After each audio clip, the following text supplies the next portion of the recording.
Let's start with, why did you write this book? What was your motivation to write a book on this topic? We have been working in school systems for 20 years, and we know that the last students to be included are students with challenging behavior or behavior that challenges us as adults.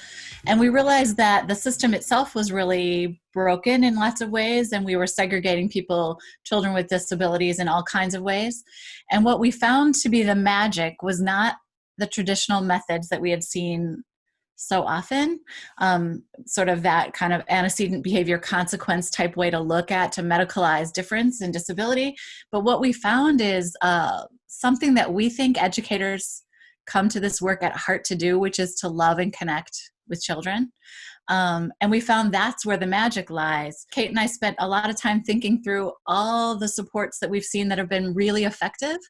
And we wanted to create a practical guide that would help people tomorrow create more inclusive schools with the concept of love and connection at heart. Yeah, and I'll just add that I think, as Julie mentioned, those outdated practices, the punishment, the antecedent, the consequence, they're really antithetical to the work that we know educators come to teaching with, which is about inclusion, supporting students to feel belonging and valued, coming to approach them with empathy and collaboration. And so that is also a huge part of our entire book and embedded in all of the practices and stories that we tell.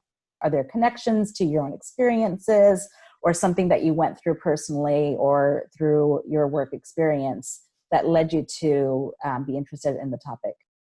I think it was the students that I supported as an educator that come to mind first. They were my best teachers, and all the strategies that I had learned in college they were working in the short term. So I'll use the word working in quotes. They were working in the short term. I'll give an example of a red light, green light system, right? Or some sort of a punitive behavioral approach. It was working in the short term, but it wasn't working to create love and connection. And it certainly wasn't creating a trusting relationship with my students.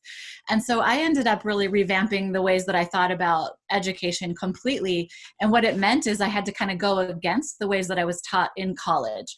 And that's when I found the magic and the beauty. So I think about a student named Adam with autism that had some of the most significant behavioral issues. He had been in 4 different schools, and then he landed in 4th grade with me. And I'm not going to say it was an easy road, but when I took the time and energy to do the right work with him, we ended up to have an incredible relationship, which turned into a human being who belonged in a classroom. And then we were able to really look to see how to create connections between students. And prior to this, he had never been successful in school. So he was probably my first student that just comes to mind when I think about students with challenging behavior. And I will add, Kate and I get calls all over the country. So we travel all over the country when it's not COVID time, and work with kids who have the most challenging behaviors in schools. And so we've kind of seen it all. And time and time again, we've found that we have to have a totally different approach to the work. Like Julie, the students really led me to this work, to the work of thinking about inclusion and love to support kids. And I began my teaching career in a self-contained program. And so I saw these kids who desperately wanted to belong and be a part of, be completely separated. And I was complicit in that as an educator in a self-contained setting. And I really, like Julie was talking about, wanted to reframe what does it mean to support our kids with the most challenging behavior, with the most complex support needs, in a way that is really equitable and focuses on belonging. And so that was part of my journey to get to, the work we do today and this book.